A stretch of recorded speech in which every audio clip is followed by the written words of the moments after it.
अस्सलाम वालेकुम। कैसे हैं स्टूडेंट्स आप लोग? अच्छा जी, हम लोग IAS 16 पढ़ रहे हैं। हमने एडिशन ऑफ एसेट पढ़ लिया, डिस्पोजल ऑफ एसेट देख लिया। अब हम थोड़ी पास पेपर्स की प्रैक्टिस करते हैं। देखिए, ये मेरे पास एक सवाल है, ये स्प्रिंग 1999 में आया, ठीक है, आपकी पैदाइश के करीब कहीं। रिक्वायरमेंट देखिएगा इसकी, कहता है return down value as at December 31st 1998 in the books of smallest limited।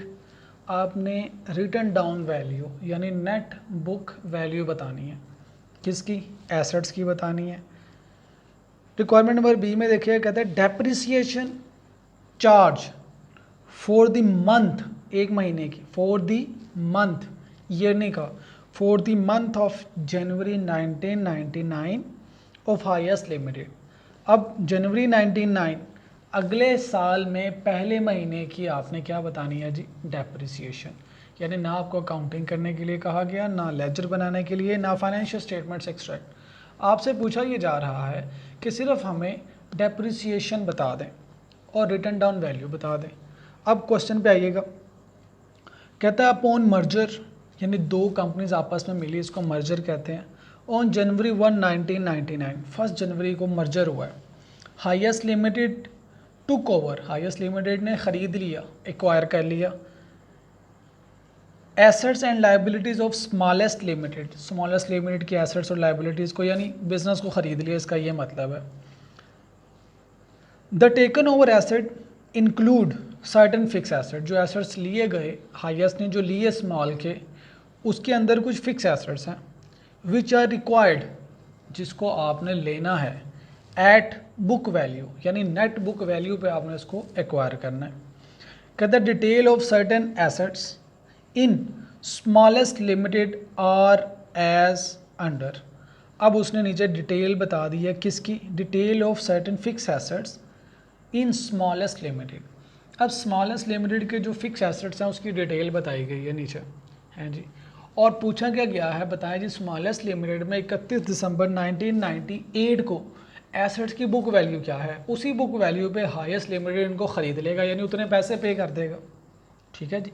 तो वो जो ऊपर कहानी मर्जर की है हमसे रिलेटेड नहीं है जी, ठीक है, वो आप C-FAB 1 में जाके इंशाल्लाह पढ़ेंगे। हमारे से रिलेटेड क्या है, हमने 31 दिसंबर 1999 को नेट बुक वैल्यू बतानी है। Got it. देखिएगा जी, आइटम्स बताई गई हैं, motor car, jeep and furniture. इनकी परचेजिंग की डेट बताई गई है, मार्च 1995 को मोटर कार ख़रीदी गई। इसकी यूज़फुल लाइफ कितनी थी? 5 ईयर्स। और परचेज़ प्राइस बताई गई है, यानी इतने में ख़रीदी, कह सकते हैं ये कॉस्ट है। फिर जी जीप सितंबर 1996 में ख़रीदी, इसकी भी यूज़फुल लाइफ 5 ईयर्स है और इसकी परचेज़ प्राइस 650 है। फर्नीचर ख़रीदा गया दिसंबर 1997 में, इसकी यूज़फुल लाइफ है 10 साल और परचेज़ कितने का किया गया जी? 1.5 लाख रुपए का। Depreciation is charge on straight line basis, ये उसने हमें मेथड ऑफ डेप्रिसिएशन बता दिया। At the month rest from the month of purchase by the both companies. कहता है कहाँ से आपने डेप्रिसिएशन स्टार्ट करनी है? At the month rest from the month of purchase, purchase के मंथ से आप स्टार्ट करेंगे और आपने ईयर एंड तक इसकी डेप्रिसिएशन को कैलकुलेट करना है। ठीक है जी। आइए अब सवाल को देखते हैं। स्ट्रेट लाइन मेथड में हमें डेप्रिसिएशन का फॉर्मूला आता है। ठीक है जी। पहली रिक्वायरमेंट में कहता है मुझे नेट बुक वैल्यू बताएं। What is the net book value? हमें नेट बुक वैल्यू का फॉर्मूला आता है जी। ए रिक्वायरमेंट देखिएगा, कहता है नेट बुक वैल्यू बताएं। What is net book value? एक ही दफ़ा फॉर्मूला लिखते हैं, that is cost minus accumulated depreciation. Cost में से एक्यूमुलेटेड डेप्रिसिएशन माइनस कर दे तो हमारे पास क्या आ जाती है जी? नेट बुक वैल्यू आ जाती है। ठीक है, यहाँ पे इसके लिए वर्किंग नंबर 1 बना लें, जिसमें हमने सारे एसेट्स की एक्यूमुलेटेड डेप्रिसिएशन कैलकुलेट करनी है। ठीक है जी, एक्यूमुलेटेड डेप्रिसिएशन कैलकुलेट कर लेते हैं। सबसे पहले जी हमारे पास कितने एसेट्स हैं, हम सबकी तरतीब में कर लेते हैं। सबसे पहले हमारे पास है मोटर कार, मैं लिख रहा हूँ जी कार, आप पूरा लिखिएगा मोटर कार। ठीक है, इसकी कॉस्ट हमारे पास गिवन है, हमें नेट बुक वैल्यू कैलकुलेट करनी है। कॉस्ट इसकी है जी 350,000। ठीक है, एक्यूमुलेटेड डेप्रिसिएशन कहाँ से आएगी, इसकी वर्किंग से। जीप, उसके बाद हमारे पास जी जीप, जो जीप है इसकी कॉस्ट कितनी है हमारे पास, इट्स 650,000। ठीक है जी, 650,000 के बाद हमारे पास नेक्स्ट एसेट है दैट इज़ फर्नीचर। फर्नीचर है हमारे पास, इसकी हमने नेट बुक वैल्यू कैलकुलेट करनी है तो इसकी कॉस्ट हमारे पास क्या है 150,000। ठीक है जी, ये हमने कॉस्ट लिख दी। एक्यूमुलेटेड डेप्रिसिएशन इस वर्किंग से कैलकुलेट करेंगे। कब तक की एक्यूमुलेटेड डेप्रिसिएशन, रिक्वायरमेंट में कहता है 31 दिसंबर 1998, तो हमने टिल 31 दिसंबर 1998 तक, इस डेट तक हमने एक्यूमुलेटेड डेप्रिसिएशन कैलकुलेट करनी है। ठीक है जी, तो चले करते हैं। हमें स्ट्रेलैंड मेथड में एक्यूमुलेटेड डेप्रिसिएशन का फार्मूला आता है, मैं एक ही दफ़ा फार्मूला लिख देता हूँ। Accumulated depreciation is equal to depreciable amount multiply by rate multiply by cumulative time factor. Cumulative time factor ख़रीदने से लेके इस डेट तक जितने मंथ्स बनते हैं, जितना टाइम बनता है वो सारा यहाँ पे लिखा जाएगा। Got it. ठीक है जी, अब सबसे पहले देखते हैं जी कार के लिए, कार की क्यूमुलेटिव डेप्रिसिएशन कैलकुलेट करते हैं। इसकी डेप्रिशिएबल अमाउंट, डेप्रिशिएबल अमाउंट क्या होती है, कॉस्ट में से हमने डिस्पोजल वैल्यू या डिस्पोजल प्रोसीड या साल्वेज वैल्यू वो माइनस करनी होती है। देखिए हमें पूरे सवाल में कहीं पे भी साल्वेज वैल्यू नहीं गिवन, रेजिडुअल वैल्यू नहीं गिवन, तो जो हमारी कॉस्ट है बेसिकली वही हमारी क्या है, डेप्रिशिएबल अमाउंट।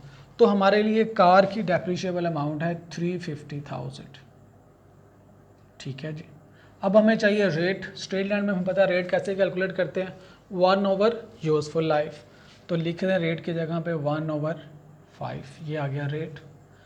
अब cumulative factor, what is cumulative factor, ख़रीदने की डेट से इस डेट तक वो सारा टाइम यहाँ पे लिखना है, कितने मंथ्स बनते हैं। देखिएगा मार्च 1995 में ये ख़रीदा गया, तो उसने नीचे लाइन में बताया जिस महीने में ख़रीदा गया उसी महीने से डेप्रिसिएशन कैलकुलेट करनी है। तो 1995 में देखिएगा कितने मंथ्स बनते हैं, 1995 में मार्च, अप्रैल, मई, जून, जुलाई, अगस्त, सितंबर, अक्टूबर, नवंबर, दिसंबर, यस मुझे सारे महीनों के नाम आते हैं, तो इट्स 10 मंथ्स। ये 1995 के 10 मंथ्स। 1996 में कितने महीने इस्तेमाल हुआ, पूरा साल इस्तेमाल हुआ तो 12।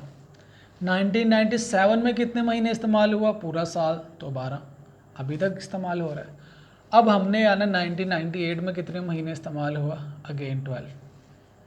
ठीक है जी, सिर्फ जिस साल ख़रीदा गया, मार्च में ख़रीदा गया था, तो मार्च से दिसंबर तक वी हैव 10 मंथ्स।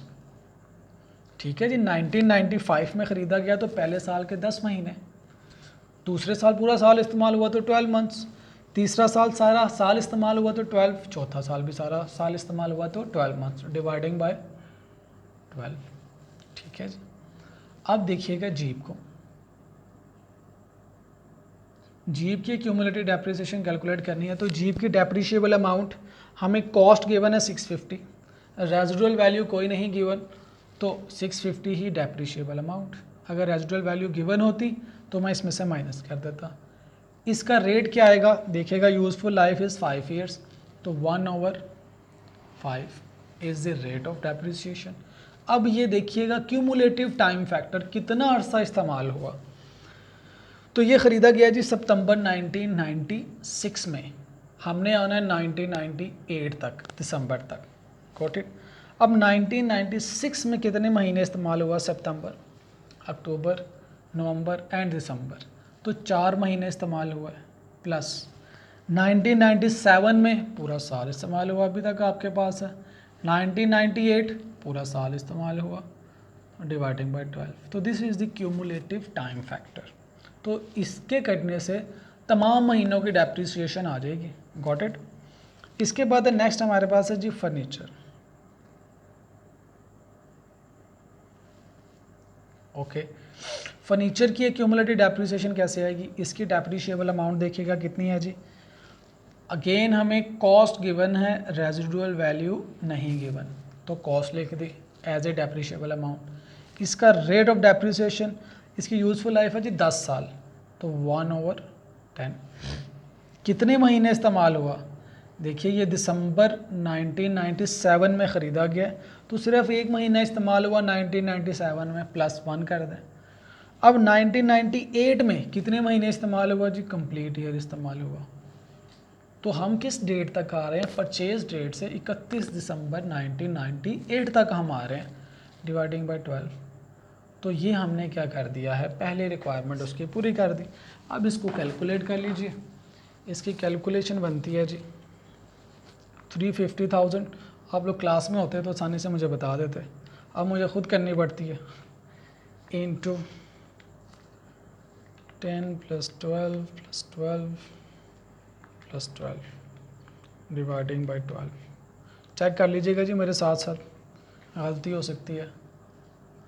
तो इसकी कार की क्यूमुलेटिव डेप्रिसिएशन बनती है जी 268,333 0.33 है, मैं इसको राउंड ऑफ कर रहा हूँ जी। जीप की डेप्रिसिएशन देखिएगा 4 + 12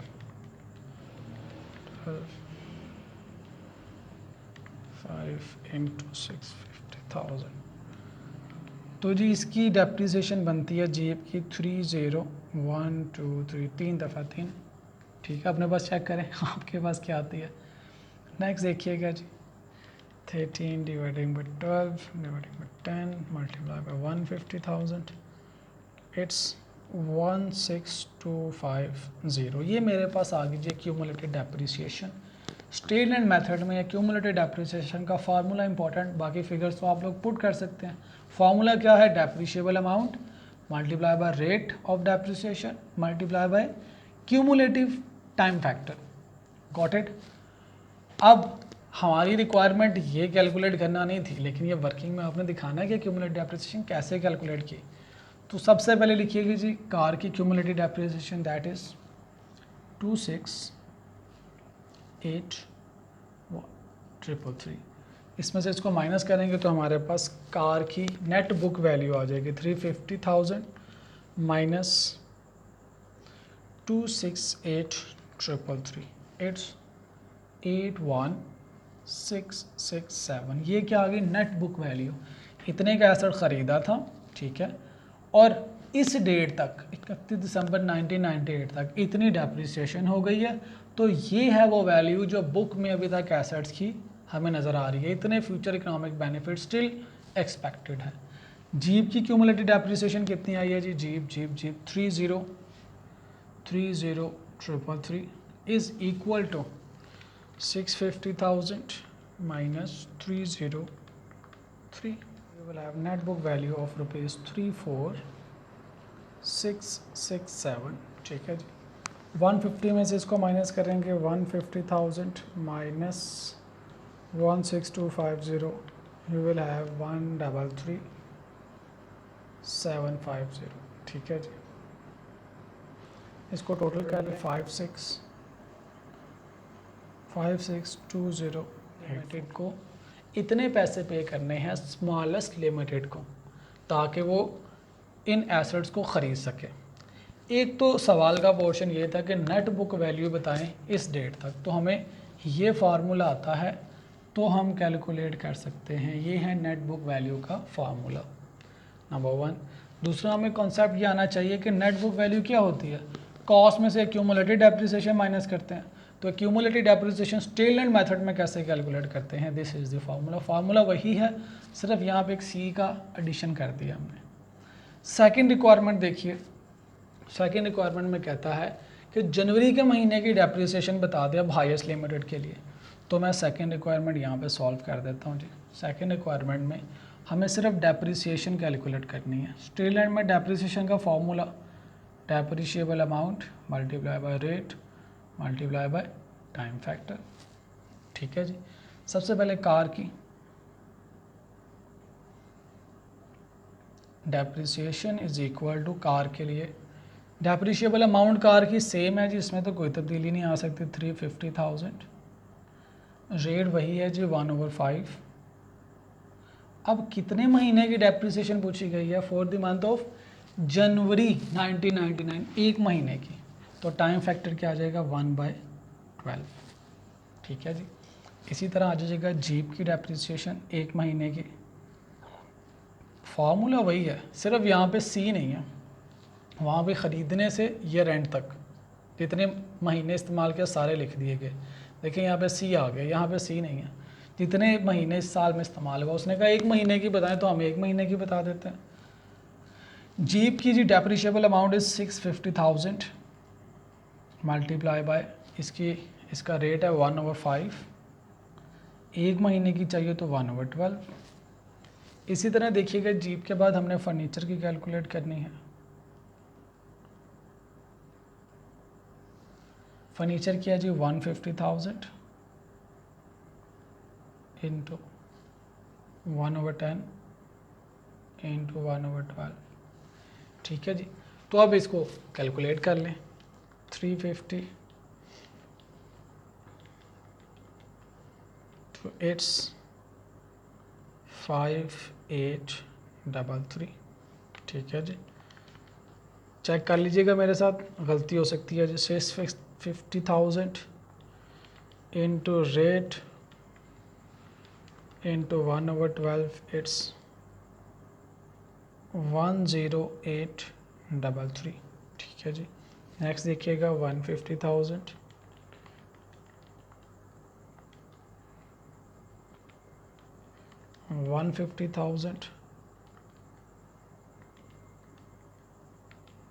इट्स 1250। ठीक है जी। अब इसको टोटल कर लें। 5833 plus 10833 plus 1250 17916। This is the